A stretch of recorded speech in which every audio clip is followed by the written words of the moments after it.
मध्य प्रदेश के रीवा जिले में कल भारतीय थल सेना अध्यक्ष सैनिक स्कूल में आयोजित खेल प्रोत्साहन समारोह में बतौर मुख्य अतिथि पहुंचे थे।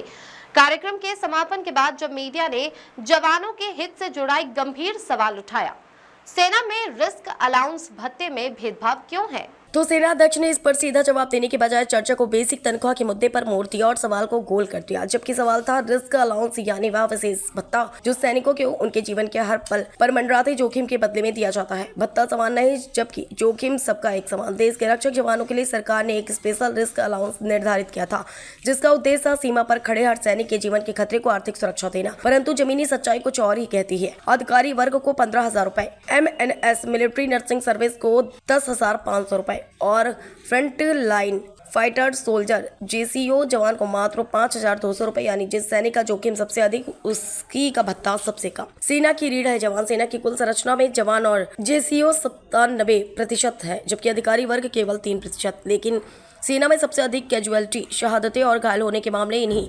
97% जवानों और JCO के हिस्से आते हैं। सीमा पर अब जब गोलियां चलती है तो दुश्मन यह नहीं पूछता कि सामने अधिकारी है जवान, फिर भी भत्ते में इतना स्पष्ट भेदभाव क्यों?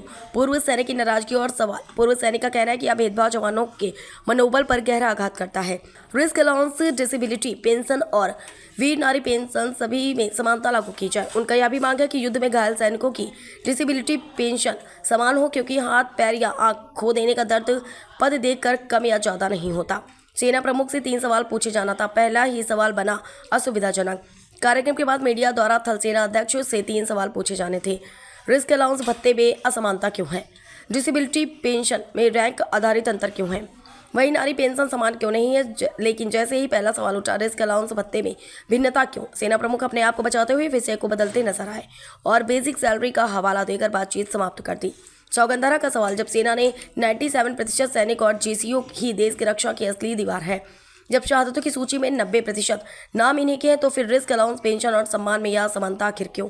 सौगंधरा जवानों की आवाज बनकर यह सवाल दोहराता है, कब मिलेगा उस फाइटर सोल्जर को उसका असली हक, जो हर दिन मौत को मात देकर हमारी नींद सुरक्षित रखता है?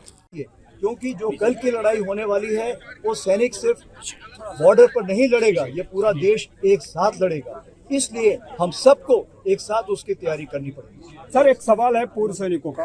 सेना के अंदर एक रिस्क अलाउंस भत्ता दिया जाता है जिसे MSP कहा जाता है, MSP। तो उसमें जो भिन्नता है, जवान को 5200, अधिकारी को 5,000, MNS को 10,500। तो रिस्क अलाउंस भत्ता तो सेना में रिस्क सभी को है, वो कब समान होगा सर? अभी आपने जो सवाल पूछा है उसमें सबसे बड़ी क्या है, क्या तनख्वाह बराबर है? तनख्वाह बराबर नहीं है। तो ये जो 8th पे कमीशन है, जो भी आपकी ऐसी मांग है, जो भी ऐसे सुझाव है, उन सुझावों पर कार्रवाई करेगी। आपको पता है कि सरकार ने अभी 8th पे कमीशन अनाउंस कर दिया है, तो ये जो आपने जैसे बताया है, आप ये सजेशन उनको भेजिए तो उस पर कार्रवाई होगी। सर, सेना प्रमुख है। जनरल साहब के प्रोग्राम के बाद में एक प्रेस कॉन्फ्रेंस रखी गई थी। उसी प्रेस कॉन्फ्रेंस में एक लैस नायक ने यह सवाल पूछा। मैं पहले तो लैस नायक के बारे में बता देता हूं। जिस पूर्व लैस नायक ने यह प्रश्न माननीय जनरल साहब से पूछा, वो सबका सैनिक संघर्ष कमेटी मध्य प्रदेश के प्रधान है और वो एक पत्रकार हैं और सौगंध नाम से वो अपना अखबार चलाते हैं, उसके वो चीफ एडिटर हैं। साथियों, लैस नायक यज्ञ प्रताप ने माननीय जनरल उपेंद्र त्रिवेदी जी से सवाल किया कि माननीय जनरल साहब, जो मिलिट्री सर्विस पे है, जो रिक्स भत्ता है, वो जवानों को 5200 रुपया और MNS को 10,500 रुपया और ऑफिसर को 15,500 रुपया मिल रहा है। अब इसमें इतना बड़ा भेदभाव है, इसको एक सम्मान करने के लिए आप क्या कर रहे हैं?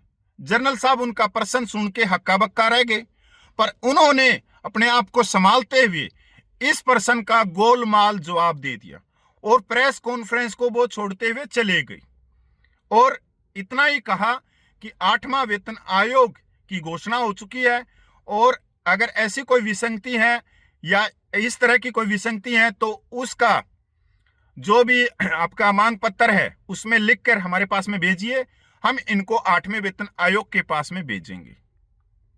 साथियों, अब मेरा वही सवाल, क्या कभी हमने सोचा था, वैसे तो हम लंगर के पीछे सोचते थे, कभी रक्षा मंत्री आए, ग्लेशियर में आए या दूसरी जगह में आए, दरबार हो, तो उस समय हम पूछें रक्षा मंत्री से या प्रधानमंत्री से कि जी ग्लेशियर के अंदर जो ठंडी है वो 2 तरह की पड़ती है, क्योंकि वहां 2 तरह के अलाउंस है, तो ये भेदभाव क्यों? तो साथियों, प्रधानमंत्री और रक्षा मंत्री तक तो ये बात नहीं पूछ सकी, कभी वो दरबार में है। पर हाँ, अब आप देखो कि कितना परिवर्तन आ गया कि एक रिटायर्ड लेसनायक ने और वर्तमान के जनरल साहब से ये सवाल पूछ लिया। अब जनरल साहब को इसका जवाब बहुत ही बेहतरीन देना था और उनको आश्वस्त करना था पूरे देश के सैनिकों को कि हाँ, मिलिट्री सर्विस पे 15,500 जो अभी तक भेदभाव था, पर 8वें वेतन आयोग में हम एक सम्मान करवाने के लिए सरकार को लिखेंगे, आयोग को लिखेंगे। अब जनरल साहब ने तो लेसनायक से ही मांग लिया कि आप अपनी मांगे हमारे पास में भेजें, अपनी विसंगति हमारे पास में भेजें। क्या जनरल साहब को ये नहीं मालूम कि मिलिट्री सर्विस पे रिस्क बढ़ता है? वो सेना जीवन की कठिनाइयां मिलिट्री की कठिनाइयों के लिए दिया जा रहा है। अब कठिनाइयां तो सबके लिए समान है, चाहे कोई सिपाही है, चाहे कोई जर्नल है, सबके लिए एक समान ठंडी पड़ती है, तो सबके लिए एक समान भीषण गर्मी पड़ती है। जंगल, बाढ़, हर चीज तो एक समान है। दुश्मन की गोलियां भी एक ही फैक्ट्री से बन के निकलती हैं। और जो शरीर है, वो शरीर चाहे किसी बड़े आदमी का हो, चाहे एक सिपाही का हो, परमात्मा ने सबको 2 आंखें, 2 हाथ, 2 पैर दिए हैं। अगर फिर भी वो किसी ऑपरेशन में, युद्ध में वो घायल हो जाता है, तो इतना ही दर्द एक ऑफिसर को होता है, इतना ही एक जवान को होता है। पर ये मिलिट्री सर्विस पे का इतना बड़ा भेदभाव क्यों? उसके साथ में उनके 2 प्रश्न और थे। एक, विधवाओं की पेंशन जो बहुत ही कम है, और दूसरा जो डिसेबिलिटी पेंशन, जो अगर एक जवान किसी ऑपरेशन या युद्ध में घायल हो जाता है तो उसको जो डिसेबिलिटी पेंशन मिलती है वो 18,000 रुपये से 26,000, वहीं पर ऑफिसर को 2,54,000 प्लस डीए। साथियों, अब ये मैं कह सकता हूं कि ये बहुत बड़ी खबर है, बहुत बड़ी खबर, कि हमारे जनरल साहब से ये सवाल पूछा गया है और उस बहादुर सैनिक ने जो बॉर्डरों की रक्षा कर रहे हैं। ये सवाल एक यज्ञ प्रताप का हो सकता है, या कह सकते हैं कि यज्ञ प्रताप के होठों से ये सवाल निकला। पर यह समानता 32 लाख पूर्व सैनिक, 13 लाख की बड़ी सेना, उनके मान और सम्मान का, उनकी समानता का, उनके न्याय का, इस भेदभाव से निजात पाने का सवाल है। ये सवाल अकेले लेसनायक का नहीं, ये आपका, हम का, सबका ये सवाल है। साथियों, नमस्कार, जय हिंद।